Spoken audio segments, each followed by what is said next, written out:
Hey everybody, I'm Steve Steele, and this is Modern Music Teaching. I'm a music teacher in the Houston area. I teach several instruments. I teach guitar, bass, voice, piano. I teach music theory.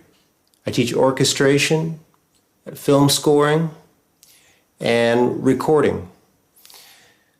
This is an introductory video to basically describe to you what my series of videos is going to be about. I currently have about 30 private students, and I teach them a range of subjects on those instruments. My guitar students, generally rock students or jazz students. My bass students are rock, jazz, gospel, funk, R&B. My piano students are primarily classical, although I do have a few jazz students. My voice students are primarily pop singers. My music theory students are, I've got quite a few actually, anywhere from novice, intermediate to advanced. And I'm going to cover subjects in these videos on all of those. And I'll just give you a quick rundown. I'm going to leave most of this in the description, but I'll just give a quick rundown. So first, let me introduce you to some of the equipment I have here. I have a Bogner Ecstasy amp. I'll be using a couple of guitars, a Fender Strat and a 1979 Les Paul.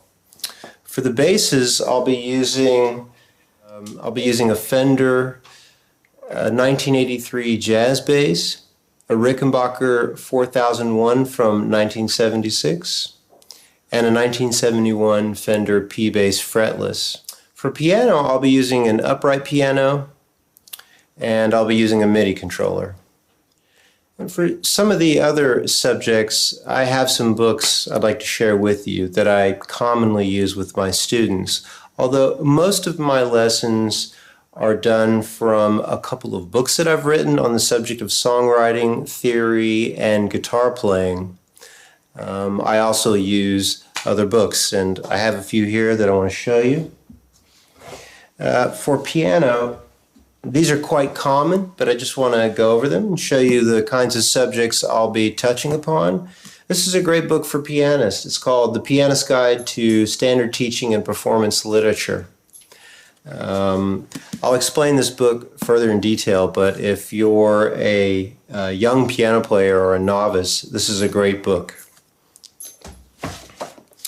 Of course, repertoire books. I have Chopin and Bach here. Of course, I'll cover all the great pianists, Liszt, Debussy, Scriabin, Tchaikovsky, etc. Hanon for novice and intermediate. And here's another example. The Exercises for Independence of the Fingers by Philippe, book 1 and 2. This is an intermediate book. These are just examples. I've literally got hundreds of books, probably upwards to about 1,000 books for all the different subjects. For vocals, let's cover that real quick. One of my favorite books is Seth Riggs' Singing for the Stars. And if you're a vocalist, you've probably heard of this. There's some debate about this book as to other methods, but what I found is that most of the methods cross over anyway. And some teachers may disagree with me on that, but when you start combining some of the different methods that are out there, you find that it all comes down to the same basic internal mechanics. Let me cover some of the guitar books. When some of the intermediate students come to me, I often hear questions about these two. Fretboard logic, which is the cage system. I'll cover that, but I'll go way beyond that. The cage system is just a simple beginning to what is otherwise just a mapping and an understanding of voicings, chord voicings, and mapping of the guitar fretboard. Okay? We'll get much more in depth on that. Also, this series, Probably familiar with this if you're a guitar player, or at least a rock guitar player, the Guitar Grimoire. This is more of a reference book than it is a teaching book, but since a lot of people like to ask about this book, I'll bring it up in some of the future videos. For my jazz guitar students, and bass students, and piano students, and even vocal students, the real book. Here's Autumn Leaves, for example. It's pretty typical. It's a pretty beginner chart. But how to sight read, how to play. If you're a guitar player, how would you approach this? Chord voicings, soloing, that kind of thing. For bass players, how to interpret chords, do a walking bass line, or how to create a bass line from this. For pianists, same thing, voicings, soloing, and technique. And vocalists will cover this too. All this won't be a primary thing for vocalists. All right. Two more things about guitar. I literally have about 100 of these Hal Leonard books that cover different artists from the 60s, the Beatles and Hendrix, the 70s, Queen, Deep Purple, Led Zeppelin. I think Led Zeppelin's a different publisher. Pink Floyd, AC/DC, up to the 80s, the 90s, and all the way up until modern music bands like Muse or Avenged Sevenfold, which is a popular band still to this day. A lot of students come to me for that. A lot of students lately have been asking about even some of the old school players like Randy Rhoads, Eddie Van Halen, Jimmy Page, Ritchie Blackmore, David Gilmour. So for all you rock guitar players out there, we'll cover all of that, everything from particular songs to soloing to improvising. Even touching on, I'll do lessons on getting good tone. I've got all the equipment here behind me. I've got a Yamaha recording kit, drum kit, a Bogner Ecstasy amp. You can't see my pedal board here, but I've got quite a few pedals. A few guitars, a few basses, which I mentioned, and my amp here for bass players. We'll be talking about getting great tone for a bass player, all right, and technique. And I didn't mention bass players. I won't be going through as many books, although there are some out there. I'll be teaching, most of my videos will be pretty direct. Technique, soloing, bass lines, theory for bassist, chords, harmonics, bass lines, and then covering bass lines of famous bass players. Last two topics, music theory. Got plenty of books on that. I just want to bring up a couple of them. And it was a hard choice because I have so many, but this is a great college level theory book. It's Counterpoint and Composition by Salter and Schachter. Now, it's more of a counterpoint book, but it's a theory book as well. Because theory is the understanding of how compositions work. It's the reverse engineering of a composition. And composers over the last, 400 or 500 years used counterpoint. So it makes sense that this would be a great theory book.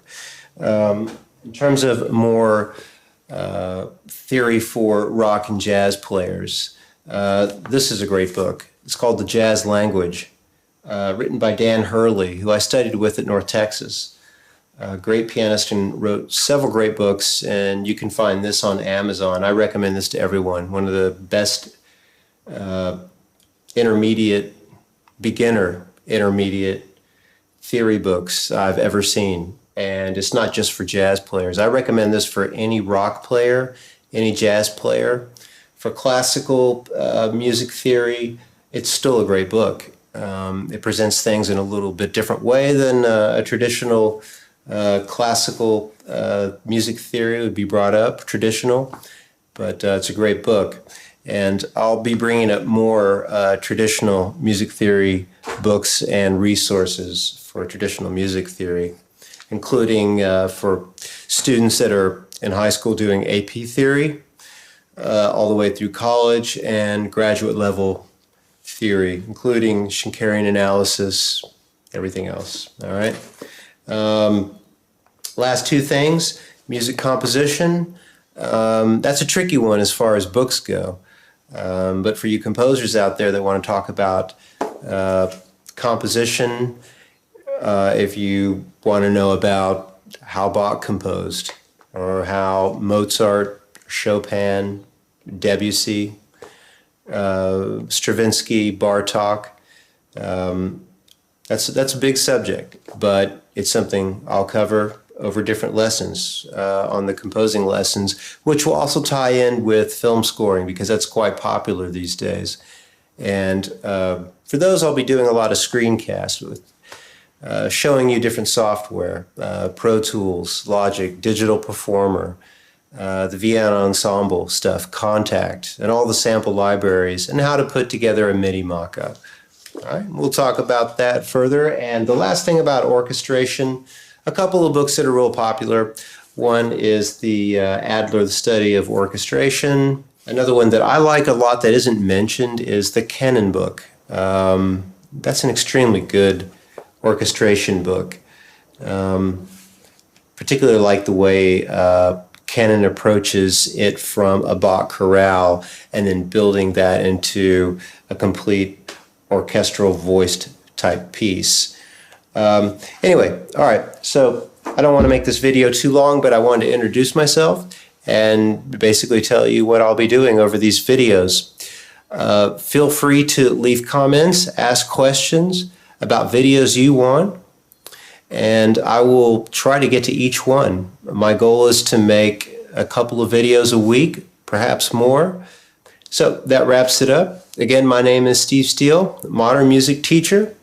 Subscribe, ask questions, leave comments, and I'll see you in the next video.